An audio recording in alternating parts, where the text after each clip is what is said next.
Almeda, BE-Ed Evening, and I'm here in front of you to interview this member of LGBT. And let's start. What is your name? Hi, good evening, ma'am. My name is Sophia. Sophia. How old are you, Sophia? I'm 21 years old. Where, where were you born, Sophia? In Butuan City. Where do you currently live? In Butuan City also. What's your preferred address? Sa gikarap pili. Lumad mi diri sa Butuan City. Diri ko nagdako. Dapit sa Butuan. Silad mahogany Butuan City. What is your sexual orientation? I'm a transgender woman. Then, what age did you realize your sexual orientation? Na-realize na ko siya katong kuan pa ko. Elementary. Since elementary, good. Mga grade 3. Are you single or in a relationship or married? I'm in a relationship. Now, Yes. ilang mo ka months or buwan? 1 year. That's the old. What pronoun do you want other people to use to address you? He, she, they, or others? If others, what? Others. Yung tawag ko nila sa akong nailhan nga famous na pangalan, Ate Ma. Yung mga friends. Suitable di ka na talagang Yeah. yung mga friends. Have you experienced any kind of assault with regards to your gender? Would you mind sharing your situation? Pwede ka mag-share kung saan may nabuhat sa inyo sa ulo or na-experience mo. Yes, nagkatake ko experience about sa mga bully-bully when I was young. So mag-story lang pag isa ka situation ako sa uno, no? So when I was high school sa Agusanahay ko nag-high school, then sa Agusanahay jud ako na-experience ang daghan na bully, just sa mga bully, physical, emotional, tanan-tanan. Ay, katong bayot ko, nadyo'y favoritism, kuan sa eskwelahan, even mga teacher mo, kuan po sa imo mo discriminate. Yes, di na siya mawala. So, lang, bisan pag dagang discriminate sa imo laban lang yun. What you have done to conquer it? Para makuha ako siya is, ang mga tao nga mag-discriminate sa ako, wala na ako sila gimain. Then, kuan lang, to be strong, lang, para ma-survive din mo kuan. Do you have any movement to help your fellow community? As of now, isa ko ka-SK Kagawad sa Barangay Mahogany. Then, ang akong advocacy is gender equality.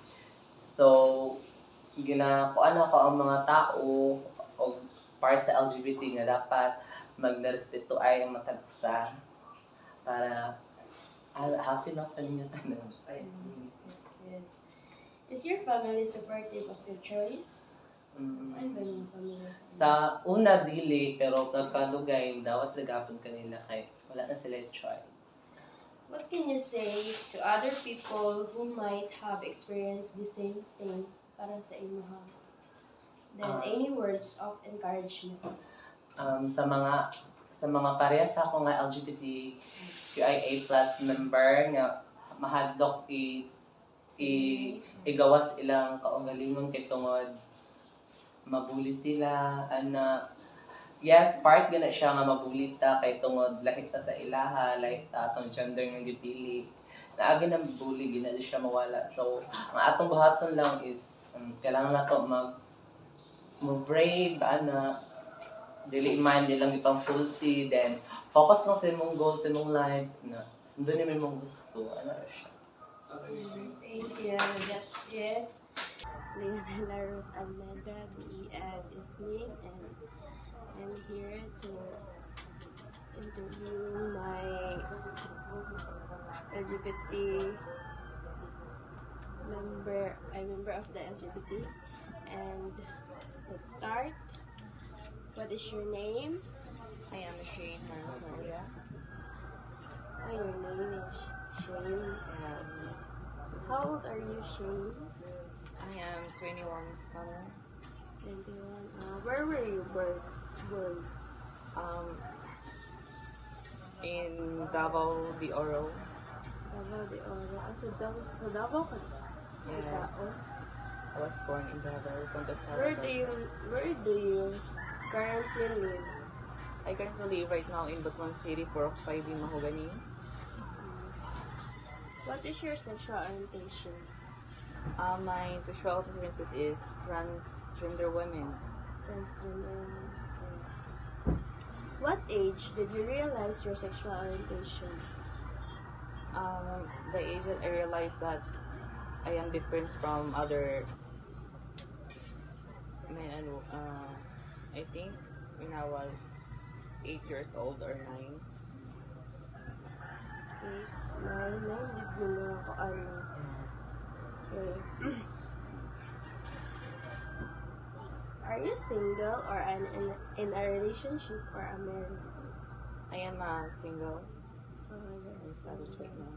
So, okay, you have karon. Yes, I don't have a boyfriend, What pronoun do you want other people to use to address you? He, she, they, or others? If others, what? It's up to them. I can both accept he or she as he express their opinion to me, to myself. Have you experienced any kind of assault with regards to your gender? Would you mind sharing your situation?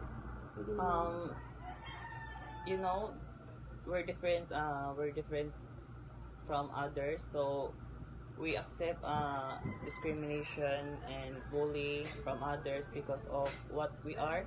We are, daghan na kay mga bayot o tumboy, anana, magkita nila nga kuan mo nang sa ako ang situation kanang pasagdan na nato sila kay dili man sila nagbuhi sa to, so ato na sila pasagdan kay kasi nila basta to kinabuhi kay ato ama ni kuan niya na lalay kuan.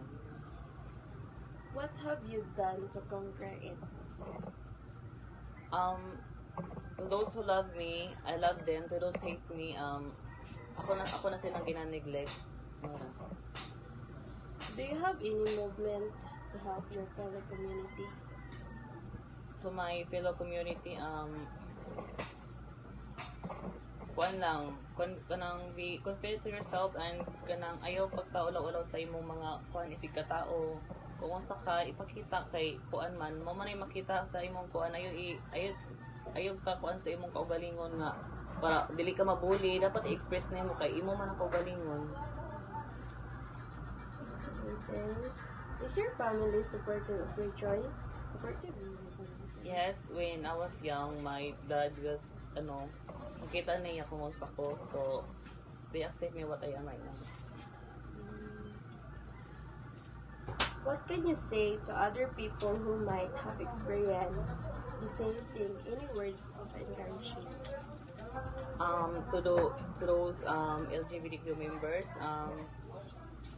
kuan lang kanang laban lang ta sa laban lang gyapon ta bisag lahi ta sa bisag even though lahi ta sa ilang mga lahi ta ba dili ta pareha sila dapat respetuhon lang gyapon nato sila kay mo man ang sa to respect lang gyapon.